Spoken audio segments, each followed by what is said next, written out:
鬼门关1年开放一次，那些鬼希望亲人布施，要是诚心而来，败兴而回的话，你说会怎么样？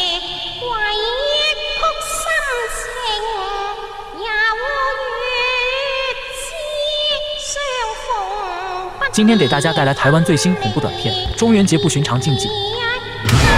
Ada total 6 mistis yang tidak bisa disentuh saat festival tahun baru Imlek. Yang pertama, mencuri upeti. Sore tahun baru Imlek, ibu dan kedua anaknya menaruh banyak upeti di depan rumah mereka untuk mengirim arwah masa lalu.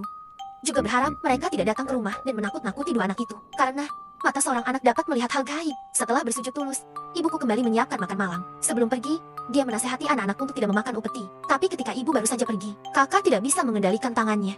Ia mengambil sekantong keripik kentang dan hendak membukanya. Sang adik menasihatinya bahwa ini untuk hantu, jangan mencurinya. Tetapi kakak tak acuh. Kemudian buka bungkus dan memakannya. Aku mengira ini akan menimbulkan masalah. Segera tiba waktunya makan. Ibu membuat kari favorit anak-anak hari ini. Anak itu makan dengan sangat lahap. Tapi hari ini perilaku kakakku sangat tidak normal. Sepertinya hantu kelaparan berinkarnasi. Anakku makan beberapa mangkuk berturut-turut. Pada akhirnya, ibu saya tidak tahan lagi dan mengambil sendoknya. Tapi dia tidak menyangka bahwa detik berikutnya dia akan langsung mengambil nasi dengan tangannya. Ibu bengong. 不要再吃了！弄成这样怎么回事啊？去洗澡。 Ibu tidak tahu apa yang sedang terjadi. Malam itu, ibu yang sedang tidur tiba-tiba terbangun oleh suara aneh dari ruang tamu. Awalnya dia mengira itu pencuri di rumah. Jadi dia mengambil senjata. Cahaya redup di dapur.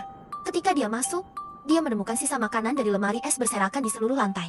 Pada saat ini, suara aneh lain datang dari belakang. Ibu bengong melihat pemandangan yang menakutkan. Saya melihat anak laki-laki saya mengambil burung beo di rumah dan memakannya ke mulutnya.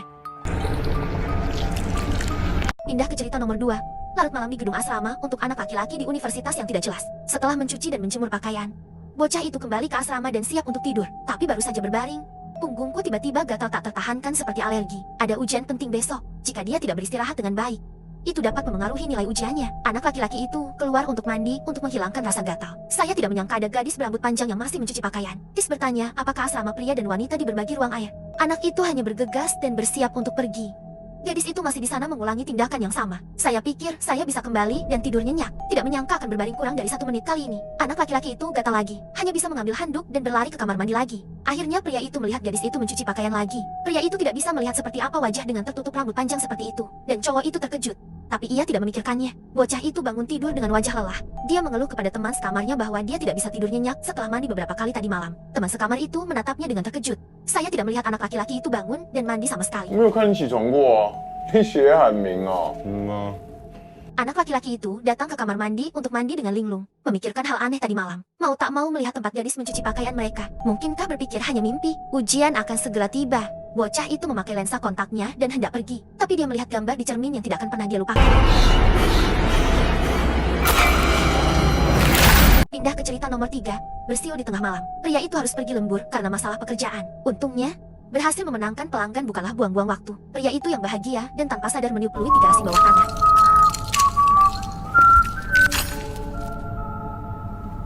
Sama seperti dia membungkuk untuk mengambil kuncinya. Tiba-tiba ada peluit di belakangnya. Ini persis sama dengan apa yang saya tiup barusan. Saya merasa sedikit berbulu ketika saya menemukan hal semacam ini di tengah malam. Ketika melihat-lihat, sesosok tubuh melintas dan bersembunyi di balik pilar. Ia ketakutan, hingga ia mempercepat langkahnya. Setelah cukup lama bekerja di kantor, akhirnya aku menyelesaikan pekerjaanku. Peluit aneh datang dari sekitar lagi, dan dengan cepat berubah menjadi 2 orang yang bertiup. Kemudian menjadi 3. Pria itu mengeluarkan kunci mobilnya dan ingin segera pergi. Tapi menemukan dirinya duduk sendirian di dalam mobil. Dia bersembunyi di balik pilar dan mengintip diam-diam. Menemukan seorang pria yang tampak seperti saya duduk di dalam mobil.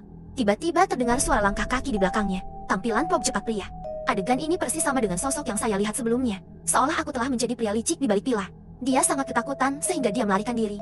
Sepertinya telah melihat sesuatu yang mengerikan. Tapi ketika kita memperkecil, kita tidak bisa melihat siapapun. Pria itu berlari ke tangga. Dia tidak bisa menahan rasa penasarannya dan melihat keluar melalui celah pintu. Melihat 3 pria dengan pisau. 我走了，早就看他不顺眼了。